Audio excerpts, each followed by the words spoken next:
بسم الله الرحمن الرحيم قل هو الله أحد الله الصمد لم يلد ولم يولد ولم يكن له كفوا أحد قل هو الله أحد الله الصمد لم يلد ولم يولد ولم يكن له كفوا أحد تكبير الله أكبر إن الحمد لله نحمده ونستعينه ونستغفره ونعوذ بالله من شرور أنفسنا ومن سيئات أعمالنا من يهده الله فلا مضل له ومن يضلل فلا هادي له أشهد أن لا إله إلا الله وحده لا شريك له وأشهد أن محمدا عبده ورسوله. السلام عليكم wa rahmatullahi wa barakatuh. ICR 13 vous présente la seconde partie. Jésus Allahi wa salam est-il le Fils de Dieu? Dans la fin de la première partie, j'avais terminé sur le fait que c'est à l'âge de 33 ans qu'il devient le Fils de Dieu métaphoriquement, et qui fait que l'on pourrait comprendre que c'est à ce moment-là bien précis qu'il a été engendré. Engendré aujourd'hui, engendré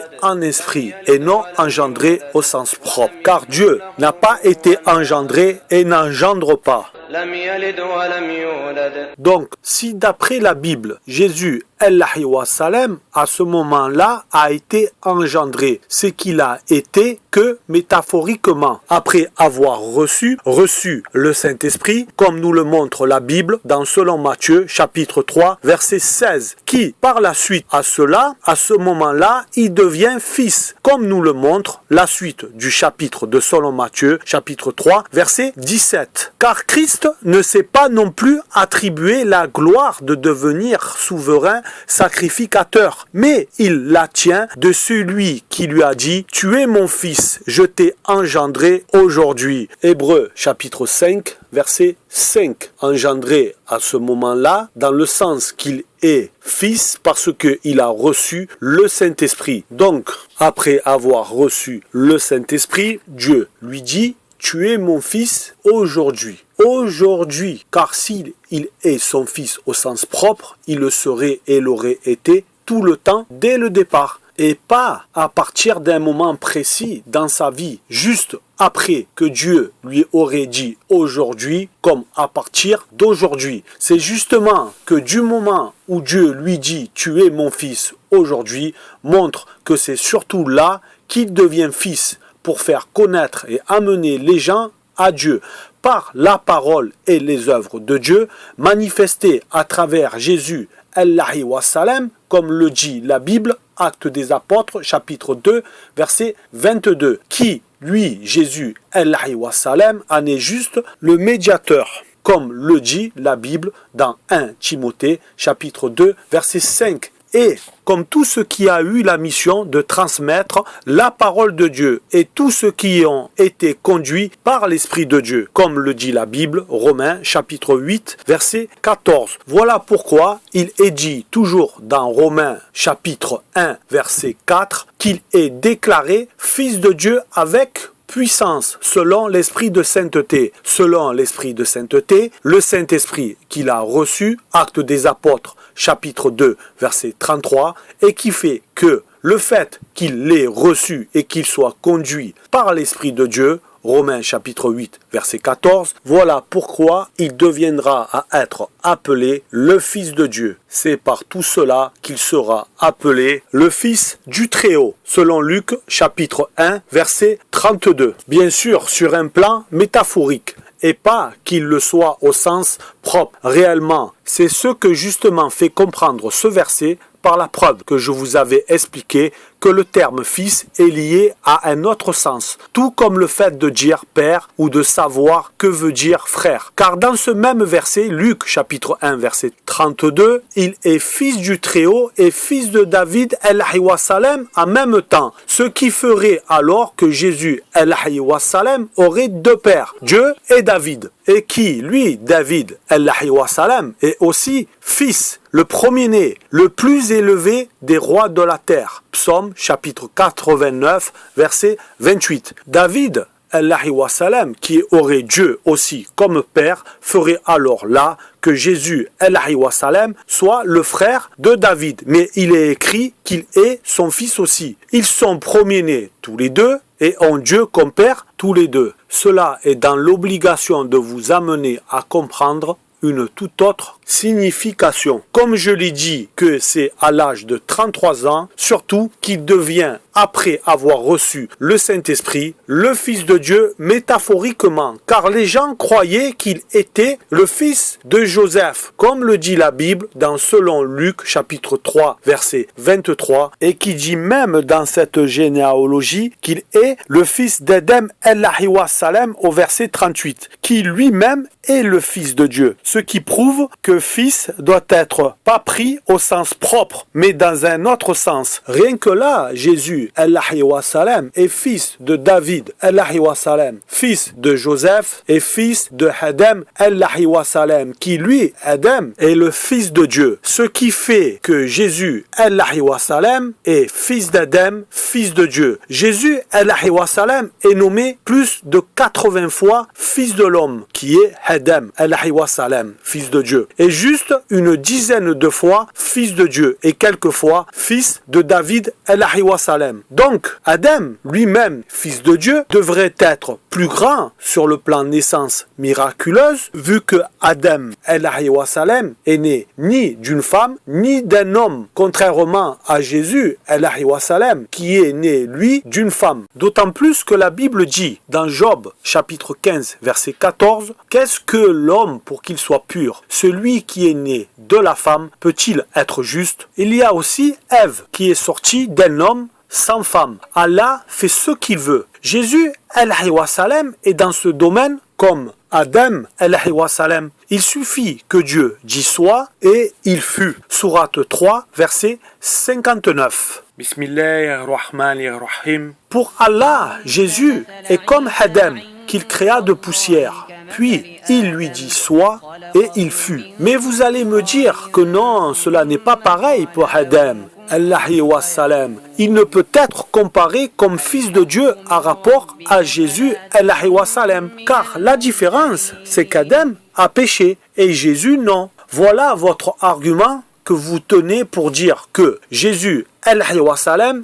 est le fils de Dieu au sens propre, contrairement à Adam alayhi wa sallam qu'il est lui le fils, mais en lui donnant un autre sens. Vous acceptez que le terme fils de Dieu veuille dire autre chose pour Jésus alayhi wa sallam, mais vous ne l'acceptez pas pour Adam alayhi wa sallam. Bien que si on devait juger sur sa naissance miraculeuse, à savoir qui est le fils, Adam est plus grand sur la naissance miraculeuse que Jésus, vu que Adam n'est ni sorti ni d'un homme ni d'une femme, comme je vous l'ai dit, contrairement à Jésus alayhi wa sallam, qui lui est sorti d'une femme. Votre unique argument, c'est que Jésus alayhi wa sallam n'a jamais péché, comme je vous l'ai dit, et Adam a péché. Et par cela, pour vous, il ne peut être alors fils comme vous le définissez. Alors je vous répondrai qu'il mérite alors d'autant plus d'être appelé fils,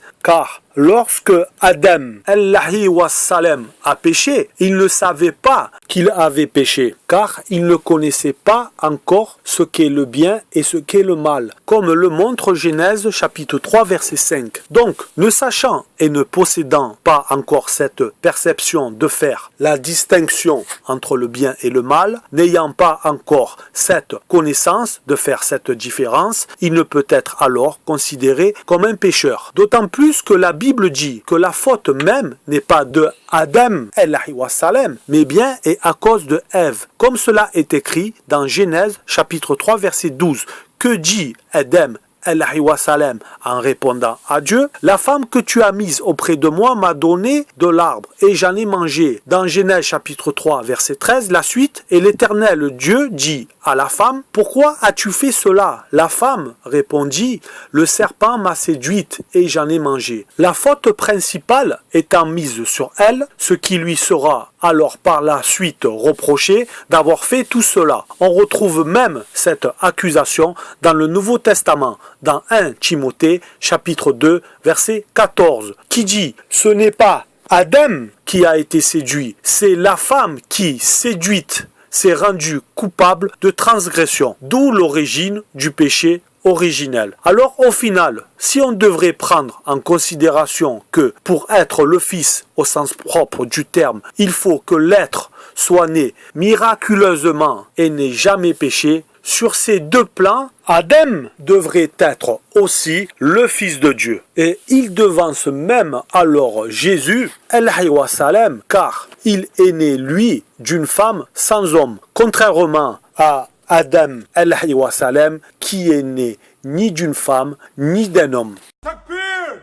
Allahu Akbar! Et si on prenait alors aussi l'exemple des anges qui, eux, par contre, ne sont nés ni d'une femme, ni d'un homme, ni de chair, ne sont pas pécheurs et qui ne pêchent pas, à part Satan, qui est pour vous un ange qui a péché. Donc lui qui pour vous est un ange déchu et en même temps un démon, le diable.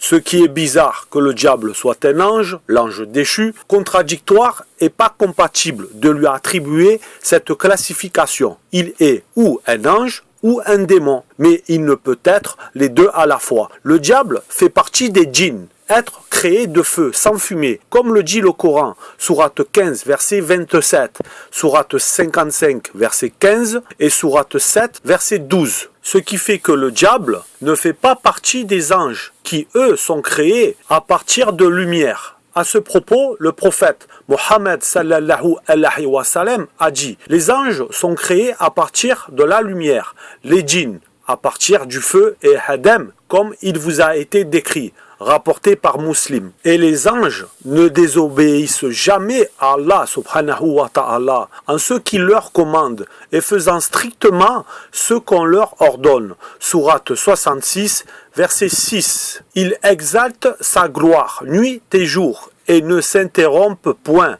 Coran, sourate 21, verset 20. Alors revenons au sujet, que comme vous dites que Jésus, alayhi wa salam, est le Fils de Dieu, car lui est né miraculeusement d'une femme sans homme et n'a pas péché, les anges, sur ce point, le fait que eux ne soient nés ni d'un homme ni d'une femme et qui ne pêchent pas et ne meurent pas, devrait être alors, si on prend en considération tout cela, bien au-dessus de Jésus, alayhi wa salam. Ils sont même d'ailleurs, entre parenthèses, eux aussi considérés comme les fils de Dieu, dans selon Luc chapitre 20, verset 36. Et il est même dit dans la Bible que Jésus, alayhi wa salam, a été en dessous des anges, dans Hébreux chapitre 2, verset 9. Et c'est même un ange qui est venu le fortifier, dans selon Luc chapitre 26, verset 43. On pourrait finir par Melchisédek, qui lui,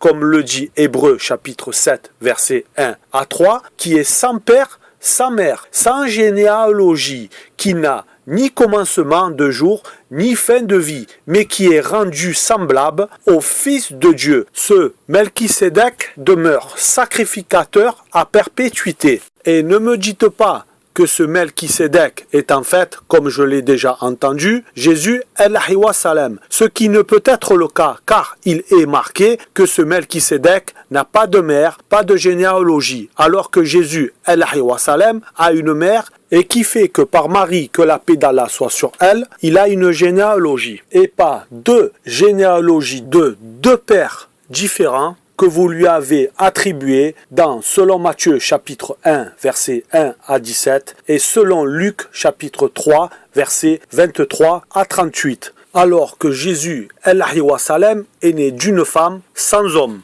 Et dans Hébreux chapitre 5 verset 6, il est écrit que Dieu l'a déclaré sacrificateur pour toujours, selon l'ordre de Melchisédek. Ce qui fait que ce Melchisédek ne peut être Jésus, alayhi wa salam. Donc, si on devait y prendre le fait que ce Melchisédek est sans père, sans mère, sans généalogie, qui n'a ni commencement de jour, ni fin de vie, devrait être, lui, la créature la plus grande que toute autre créature, qui, comme Jésus, alayhi wa salam, ont eu une mère, d'autres une mère, un père, avec cela une généalogie, et d'autres sans père, sans mère, comme Adam alayhi wa sallam qui ont eu tous un commencement et qui ont eu et auront une fin de vie, etc.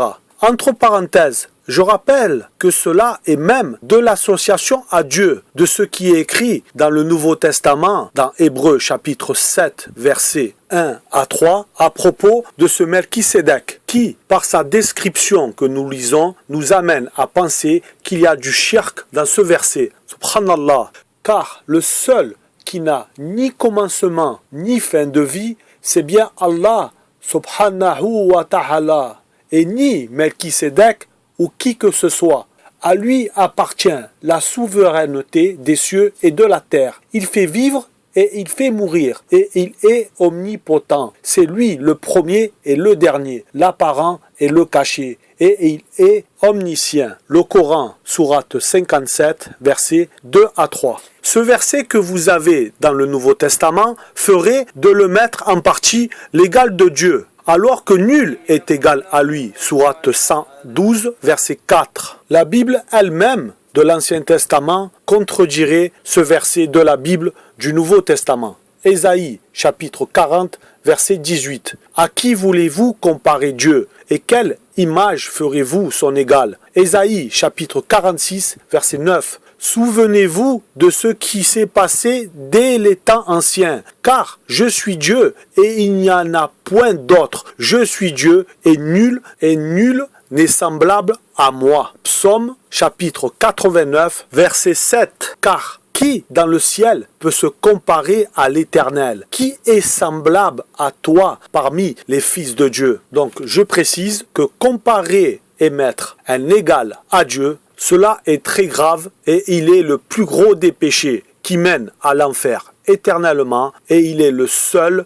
péché qui n'est pas pardonné. Car Allah ne pardonne pas qu'on lui associe quoi que ce soit. Sourate 4, verset 48. À moins que vous vous repentez, comme le montre le Coran dans la sourate 25, versets 68 à 70. Revenons donc à ce que vous nous dites. En conclusion, que si on devait pour être le Fils de Dieu au sens propre du terme, être né miraculeusement ni d'un homme ni d'une femme ou juste de l'un d'entre eux et être sans péché, cela entre Jésus, Adam et les anges ferait de ce Melchisédek le fils le plus grand que tous les autres fils et que Jésus alayhi wa sallam ne serait alors pas le seul fils de Dieu. Et au final, alors, si on doit y rajouter aussi, comme je vous l'avais dit dans la première partie, que est fils celui qui doit renaître en esprit en se mettant dans le chemin de Dieu, plus celui que Dieu a choisi et ceux qui sont appelés fils de Dieu feraient au final une multitude de fils de Dieu. Parmi ceux qui sont aussi déjà fils de Dieu dans la Bible, comme Adam dans selon Luc chapitre 3 verset 38, Jacob dans Exode chapitre 4 verset 22, Salomon dans 1 Chronique chapitre 28 verset 6, Éphraïm dans Jérémie chapitre 31 verset 9. Ce qui fait beaucoup de fils de Dieu et qu'il aurait pas alors un fils unique mais plusieurs fils uniques. Fils d'une façon métaphorique, comme je vous l'ai développé, tiré d'un point de vue biblique, mais qui en fait ne sont que des fidèles, prophètes et messagers de Dieu. Et unique sur le fait qu'ils soient uniques en leur personne et unique à un moment bien précis de leur temps. Chaque fils de Dieu que je vous ai cité dans la Bible est unique à leur époque, unique dans ce qu'il figurait, comme l'exemple de Jacob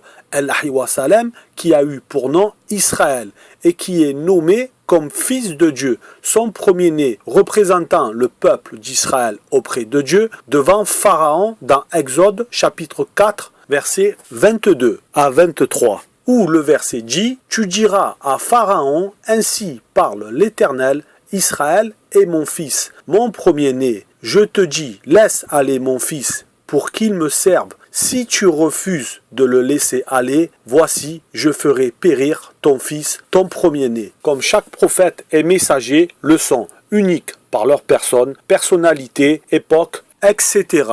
Et le seul dernier prophète et messager, sourate 33, verset 40, qui est unique est bien le prophète Mohammed sallallahu alayhi wa sallam, sur le fait qu'il soit le seul, unique prophète et messager que nous connaissons qui soit venu pour tout l'univers. Sourate 21, verset 107. Toute l'humanité. Sourate 34, verset 28. Mais la plupart des gens ne savent pas. Je rappelle, pour que ça soit bien clair, qu'on ne doit pas dire fils de Dieu sous toute forme, même métaphorique, imagée ou en parabole, etc. Et que si j'utilise ce terme d'après ce que montre la Bible, c'est pour répondre aux chrétiens que le sens fils n'est pas forcément comme ils veulent nous le faire apparaître. Fin de la deuxième partie. Jésus, alayhi wa sallam, est-il le Fils de Dieu? Et à bientôt pour la troisième partie, Inch'Allah. Takbir! Allahu Akbar! Subhanaka lahuma wa bihamdik. Ashhadu an la ilaha illa ant. Astaghfiruka wa atubu ilaik.